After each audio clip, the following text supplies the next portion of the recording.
तो मेरे किताब लिखने का, ये नॉवेल लिखने का, ये मेरा फर्स्ट नॉवेल, तो लिखने के बाद बहुत सारे छोकरा और छोकरियाँ हैं, दादा क्या लिखा सर, क्या लिखा, और अच्छा लगा रहा, बहुत बहुत।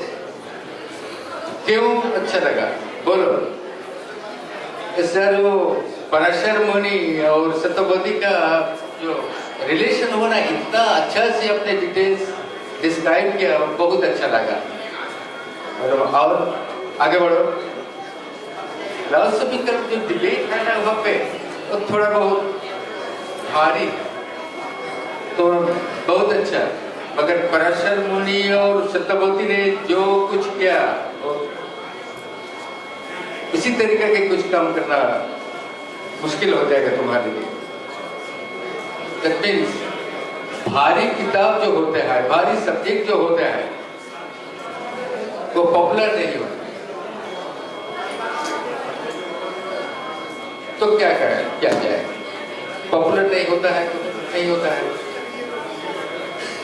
जिसका काम पॉपुलर होना, आपको पॉपुलर बनाना, अपने को पॉपुलर बनाना, तो ठीक है।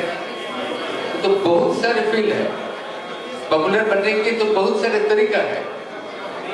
कुछ लोग है जो पॉपुलर बनने का जो तरीका है, वो तरीका से अलग तरीका से वो चलते हैं। तो आप लोग का क्या, आप उनका बोलते हैं ना, आप उनका तरीका बहुत ही तैयार करते हैं। बहुत किस्म का लोग इस दुनिया में है, तो मैंने कोशिश की, मेरा जो तरीका है, मेरा जो रास्ता है, मेरा जो फील्ड है, वो सब लोग से मैं टुकड़े टुकड़े करके आप उनका बनाता हूँ। मेरा कुछ नहीं है बेस्ट, तो मेरा इसमें मेरा क्या है, थोड़ा बहुत कल्पना है, बाद बाकी तो जो महाभारत में है वो महाभारत का तो है। अगर मेरा एक प्रश्न पहले जब मैं लिखा शुरू किया, शुरू तो पहले एक प्रश्न आया, कम से कम 3000 बरस तो हो गया महाभारत का। तो महाभारत का ऊपर, महाभारत रचयिता का ऊपर तो कोई नहीं पूछ सकता, कुछ नहीं, कोई किताब तो नहीं। तो ठीक है, चले देखें।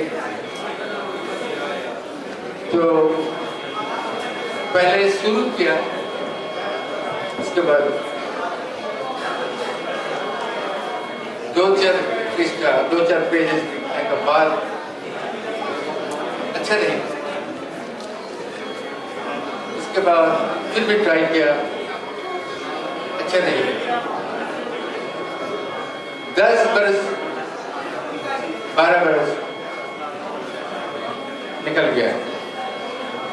उसके बाद मैंने फिर भी ट्राई किया, तो उस टाइम लगा कि ठीक है, अब गाड़ी चलेगा। तो उस टाइम जब 1985-6 उस टाइम मैंने एक फिल्म स्क्रिप्ट बनाया, फर्स्ट बैच के बारे में, बैच के ऊपर एक फिल्म स्क्रिप्ट बनाया।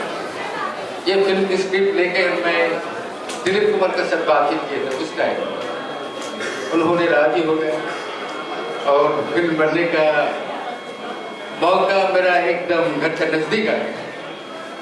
मगर वो हिंदू मुस्लिम प्रॉब्लम के बारे में फिर भी बर्बाद हो गया। वो हिंदू मुस्लिम हुई जो प्रॉब्लम, ये सारे जिंदगी भर मैंने देखा, मैंने फेस किया, मैंने प्रॉब्लम फेस किया, तो क्या अभी भी वो चल रहे हैं। तो मेरे किताब लिखने का, मैंने इसके बाद जो नॉवेल लिखा, नॉवेल्स आई मीन बहुत सारे लिखा, तो मेरा एक ही लक्ष्य था कि इस देश से ये भाई मुस्लिम और हिंदू का जो टक्कर चल रहा है, ये नहीं चलना चाहिए। ये नहीं चलना चाहिए। आदमी को थोड़ा बहुत ऊपर दिखना पड़ेगा। अगर इस महान भारत को महान बनाना है तो ऊपर देखना चाहिए। इस भारत का जो मनवादक, जिस मनवादक का ऊपर मैंने इतना कुछ सुना है, इतना कुछ लिखा पढ़ा है, इस भारत को अब रियली बनाना चाहते हैं तो ये टक्कर बंद करना चाहिए। नहीं तो नहीं, ये भारत ऐसा ही रहे। अगर आपका दिल बड़ा ना हो तो आपका भारत, आपका देश, आपका मातृभूमि को कैसे बड़ा बनेगा? पहले ये कम, ये सोचना छोड़ना चाहिए, क्योंकि हम भारतीय, हम भारतीय, जो माँ का लाल है, तो जब घर से निकलता है हर वक्त उसका ध्यान रहता है माँ का लाल, माँ का लाल, माँ का लाल। नहीं, इसका काम बोलेगा कि वो उसका पिताजी कैसा है, उसका माताजी कैसे है ना, काम करना चाहिए। ठीक है, तो देखिए, पढ़िए, किताब निकला आज। अगर आपको अच्छा लगेगा तो अरुण जी को, भारत भूषण जी को बोलिए कैसा है। अगर कोई प्रॉब्लम होगा, कुछ कुछ आइटम में, कुछ स्टोरी में, कुछ एपिसोड में आपको कुछ बोलना है तो लिखिए, बाद में हम हमारा बन जाएगा, आपको जवाब देंगे। ठीक है, धन्यवाद, बहुत बहुत धन्यवाद। और हम जिस तरह की चर्चा कर रहे थे, मुझे कहते हुए बहुत ही खुशी हो रही है कि हमारे बीच में इतने महान लेखक, साहित्य अकादमी से सम्मानित होने वाले डॉक्टर रामदर्श मिश्र जी हमारे बीच में आ बैठे हैं। हम सभी उनका हार्दिक अभिनंदन करते हैं। जिस भारतीयता की बात हम करते हैं, जिस मानवता को प्रतिष्ठित करने की बात डॉक्टर सुंदरलाल कथुरिया जी ने कही है, वही जो मूल मंत्र है, मुझे लगता है कि डॉक्टर मिश्र जी की रचनाओं में, चाहे वो किसी भी विधा में लिखते हैं, वही मूल मंत्र उनके उसमें होता है। और एक पंक्ति मैं गलत सही जिस भी ढंग से कहना चाहूँ उनकी सुनाना चाहती हूँ कि वो कहते हैं कि मैंने पानी से पूछा तुम्हारा धर्म क्या है, और वह कलकल करता हुआ खेतों में बह गया।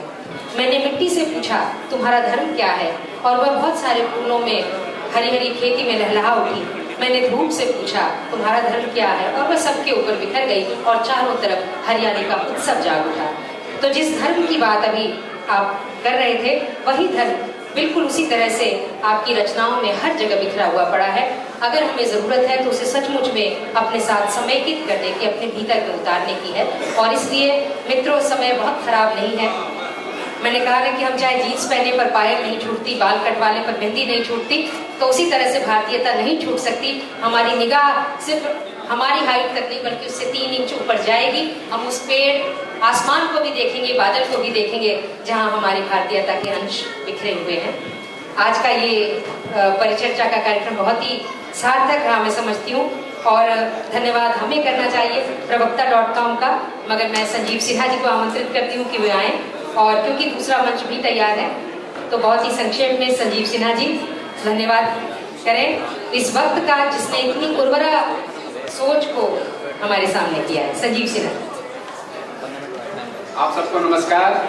प्रवक्ता.com वर्चुअल फील्ड में तो काम कर ही रहा है, लेकिन समय समय पर हम लोग एक मासिक और राष्ट्रीय स्तर पर एक बड़ा कार्यक्रम वार्षिक आयोजन करते हैं, और देश भर के ब्लॉगर और फेसबुक और सोशल मीडिया पर लोग जो उनके साथ जुड़े हैं, तो प्रत्यक्ष मिलकर के भी बौद्धिक विषयों पर चर्चा करते हैं। और यह बड़ी खुशी की बात है कि आज का विषय था साहित्य में भारतीयता की अवधारणा, इस विषय पर हमारे विद्वान वक्ताओं ने हमारा मार्गदर्शन किया, और हम लोग इस अपने मार्गदर्शन में कोशिश करेंगे कि अच्छे साहित्य लिखे जाएँ, और सब जो भी साहित्य अच्छे लिख रहे हैं उन सब का मूल्यांकन हो, उन सब की चर्चा हो। आज के इस कार्यक्रम की जिन्होंने अध्यक्षता की डॉक्टर कुलदीप चंद्र जी और शाहजाद फिरदौस जी, कथुरिया जी, अनंत विजय जी, रंजन मुखर्जी जी और संचालन के अलका सिन्हा जी, आप सभी के प्रति हम आभार व्यक्त करते हैं। साथ ही यह कार्यक्रम नेशनल बुक ट्रस्ट के सहयोग से हुआ है, हम उनके प्रति भी आभार व्यक्त करते हैं। और आप सब जो यहाँ उपस्थित हमारे शुभचिंतक हैं, प्रवक्ता.com से जुड़े हुए हैं, बहुत ही कम समय में संख्या में काफ़ी समय तक यहाँ उपस्थित रहे, आप सबके प्रति आभार व्यक्त करते हैं। और हम चाहेंगे कि आप सब लोग अच्छे साहित्य लिखें और हम लोग उस पर सामूहिक रूप से चर्चा करेंगे और उसको आगे बढ़ाएंगे। हमारे बीच में रामदास मिश्र जी भी आ गए, बहुत बड़ी शख्सियत है, इनके मार्गदर्शन में ऐसे हम लोग ने डॉक्यूमेंट्री भी बनाया था, इनको सम्मान भी साहित्य अकादमी का मिला है। एक खुशी की बात है, आप सब लोगों के प्रति हम लोग हार्दिक आभार व्यक्त करते हैं।